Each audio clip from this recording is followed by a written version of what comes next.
Order! Order! You are an incorrigible delinquent at times.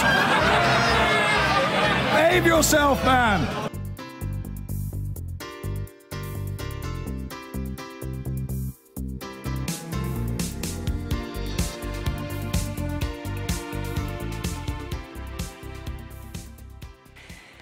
Next, a plan for reducing plastic waste is to be announced by the government in the new year.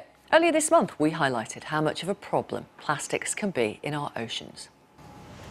By 2050, there will be more plastic than fish in the sea, according to the World Economic Forum.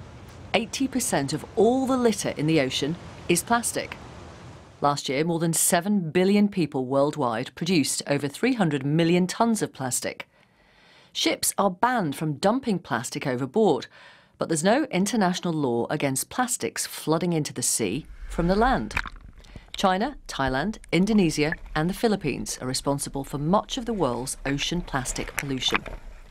As well as bottles, drinking straws, microbeads and polystyrene boxes, it's estimated there are 640,000 tonnes of abandoned fishing nets on the ocean floor.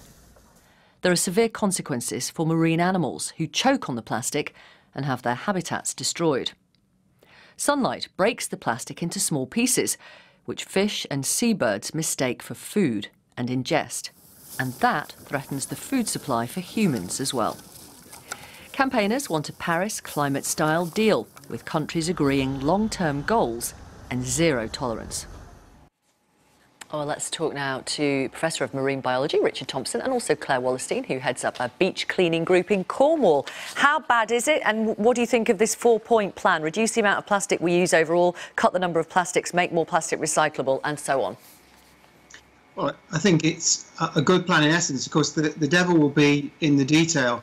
It's absolutely essential to think about reducing, particularly the amount of single-use plastics, because 40% of all the plastic items we produce are single-use items, and we find a lot of those on our shorelines as well as in managed systems. So I think that's really important, and actually the solutions are already highlighted in the recommendations here to increase the amount of recycling. So that's all positive, and also in the plan, I think, is to make things less confusing rather for the consumer, and that's really, really important. Okay. And the final thing I'd say is, it's important that we start in the UK. Yes, there is a lot of problem in the Far East with developing nations, but it's very clear that we've got problems here in the UK and in Europe. Well, let's ask Claire about that. I mean, what's it like on the beaches of Cornwall, Claire, where you work? Yeah, I would agree with what Richard says. It's not just a problem in the Pacific Gyre on the other side of the world. You get down on the beaches here in Cornwall and you can see the evidence for yourself. We cover just a couple of miles of Cornish coastline, and we remove hundreds of sacks of plastic from those beaches every year. Our marine wildlife is suffering from so many problems, from climate change, overfishing. And when you find animals that have actually died needlessly because of our throwaway consumer plastic, that's absolutely heartbreaking. And we do see that. We find birds with their legs tangled together with balloon streamers. A huge number of our Cornish seals have got plastic entangled around their necks, and over a third of the fish now landed in Plymouth Fish Market have got plastic in their guts. It's happening right here. Wow. So the kind of stuff that you find on the beach includes what? Well, we predominantly, we get a lot of fishing gear, but really I think the major thing is just the throwaway consumer stuff that Richard was talking about. Plastic's an amazing material. It's revolutionised our lives, but it's designed to last forever, and we're using almost half of it to make items that we'll use for about 10 minutes and throw away, which is crazy.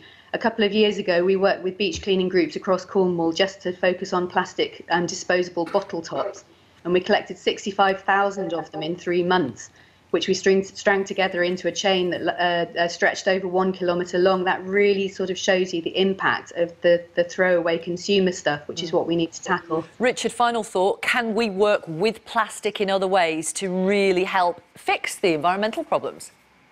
I believe this is a problem we can fix, because if you think about the many benefits that plastics bring, and that includes packaging, which reduces food waste, it's not coupled to this emission to the environment. It's different to many of the other challenges we face. It's about using plastics differently and more smartly, and by doing so, I believe we can solve the problem. OK, how do we use them more smartly? Well, we need to do some of the things that are outlined in this proposal. We need to recycle more. We need to make it much simpler to recycle. One of the recommendations there is to cut the number of plastics. And I think what's being suggested there is reduce the diversity of polymers to increase the potential for recycling. I was at a recycling plant just recently. Some of our most recyclable polymer was undetectable for them because of a complete lack of thought at the design stage that had effectively camouflaged high-value plastic from our best recycling technology. So it's really about taking it right back to the drawing board to think about this much more clearly at the design stage, to minimise the use of plastics, particularly in single-use applications, Okay. but where we need that plastic to design for recyclability. Thank you. Professor of Marine Biology at the University of Plymouth, Richard Thompson, and Claire Wallerstein, thank you, campaigner who runs a Cornwall beach cleaning group. Thank you very much for your time.